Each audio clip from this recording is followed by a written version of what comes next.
নমস্কার বন্ধুরা, আজকে আমি তোমাদের সাথে এমন একটা নাস্তা রেসিপি শেয়ার করব যেটা মাত্র 10 মিনিটের মধ্যে তৈরি হয়ে যাবে। বাড়িতে যদি কোনো গেস্ট আসে তাদেরকে বসিয়ে রেখে কিন্তু এই মুখরোচক রেসিপিটা তোমরা ঝটপট বানিয়ে ফেলতে পারবে।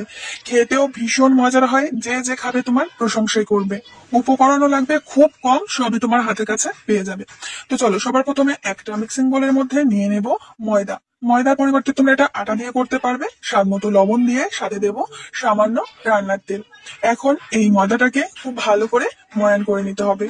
বন্ধুরা, রেসিপি আজকে খুব কম সময়ের মধ্যে দেখাবো, ঝটপট তৈরি হয়ে যাবে। আশা করছি আজকের রেসিপি তোমাদের অনেক ভালো লাগবে। ভালো লাগলে অবশ্যই লাইক কমেন্ট শেয়ার করবে। তো বন্ধুরা দেখো, ময়দাটাকে আমি খুব সুন্দর করে ময়ান করে নিয়েছি। এরকম মুঠো পাকালে দেখো মুঠোটা সহজে ভেঙে যাবে না। তো এখানে অল্প অল্প জল দিয়ে ময়দাটাকে মেখে নিতে হবে। আজকে এই ভিডিও দেখতে যদি কোনো নতুন বন্ধু এসে থাকো, অবশ্যই আমার চ্যানেলটিকে সাবস্ক্রাইব করবে, পাশে থাকা বেল বাটনের অল অপশনে ক্লিক করবে, যাতে আমার ভিডিও আপলোড হওয়া মাত্র সবার প্রথমে তোমার সামনে পৌঁছে যায়। তো ধীরে ধীরে জল দিয়ে দিয়ে আমি একটা ডো তৈরি করে নিয়েছি। দেখতেই পাচ্ছ ময়দাটা আমার মেখে নেওয়া হয়ে গেছে। এখন এই ময়দাটাকে রেস্টে রেখে দেবো মাত্র 5 মিনিটের জন্য। তো এটাকে আমি ঢেকে পাশে সরিয়ে রাখছি। তো বন্ধুরা, এখন নিয়েছি আলু। এটা কিন্তু কাঁচা আলু, আমি আগে থেকে গ্রেট করে নিয়েছি সরু সরু করে। এবার একটি ফ্রাই প্যানের মধ্যে আমি দিয়ে দিচ্ছি কিছুটা তেল। এখানে 1 থেকে 2 চামচ মতো তেল দিয়েছি। তেলটাকে খুব ভালো করে প্রথমে গরম করে নিতে হবে। তো বন্ধুরা, এখন দিয়ে দেবো পেঁয়াজ কুচি। একটা বড় সাইজের পেঁয়াজ সরু সরু করে কেটে নিয়েছি। পেঁয়াজটাকে প্রথমে হালকা ভেজে নিতে হবে, খুব বেশি যেন ভাজা না হয়। তারপরে এর মধ্যে দিয়ে দেবো আমি টমেটো কুচি, আর দিয়ে দেবো কাঁচা লঙ্কা কুচি, সাথে দিয়ে দেবো আদা কুচি। এখন এই সমস্ত উপকরণগুলোকে একসাথে খুব ভালো করে একটু কষে নিতে হবে। তবে খুব বেশি ভাজার দরকার নেই, যখন দেখবে খুব সুন্দর একটা সুগন্ধ আসছে তো সেই পর্যন্ত ভাজতে হবে। তো বন্ধুরা, এখন যে গ্রেট করা কাঁচা আলু ছিল, তো কাঁচা আলুগুলো এর মধ্যে দিয়ে দিলাম। এখন ভালো করে মিশিয়ে কষে নিতে হবে। আলুগুলো এমন ভাবে ভাজবে একটা আলুও যেন ভেঙে না যায়।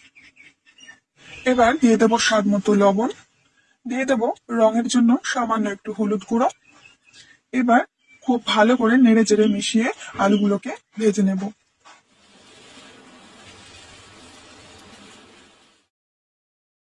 আলুগুলোকে আমি আধ ভাজা করে নিয়েছি। এখন মাঝখানে এরকম একটু জায়গা করে নিতে হবে। তো বন্ধুরা, আগে থেকে আমি একটা ডিম ভেঙে রেখেছিলাম, এই ডিমটা এবার দিয়ে দেব। তোমরা চাইলে এখানে একটার পরিবর্তে দুটো বা তিনটে ডিম দিতে পারো।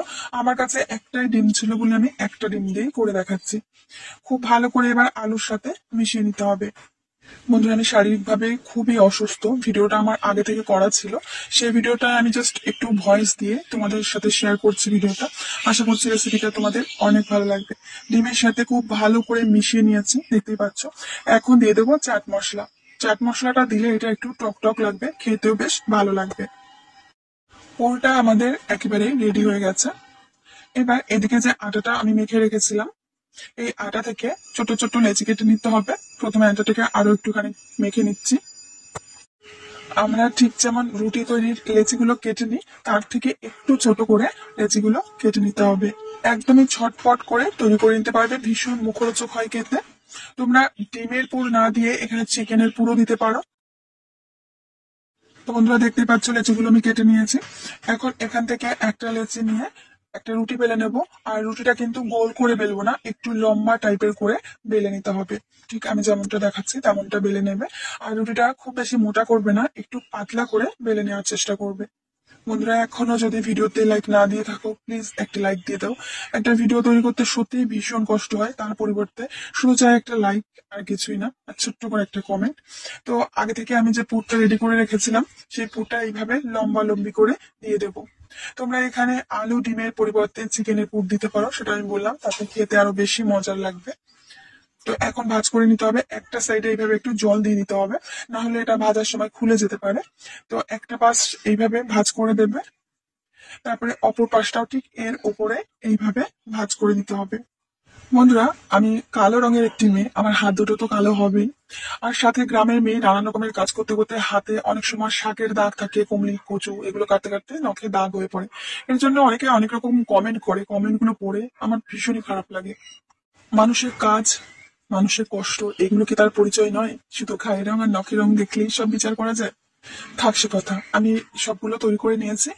এবার একটা ফ্যাপেনের মধ্যে আমি তেল গরম হতে দিয়েছিলাম, এই গরম তেলের মধ্যে এখন একে একে প্রত্যেকটি নাস্তা আমি ছেড়ে দিচ্ছি। আর তেলটাকে কিন্তু খুব বেশি গরম করতে যাবে না, মিডিয়াম গরম তেলের মধ্যেই ছেড়ে দিতে হবে। না হলে যদি অতিরিক্ত গরম হয়ে যায়, দেবার সাথে সাথে কিন্তু এগুলো পুড়ে যাবে।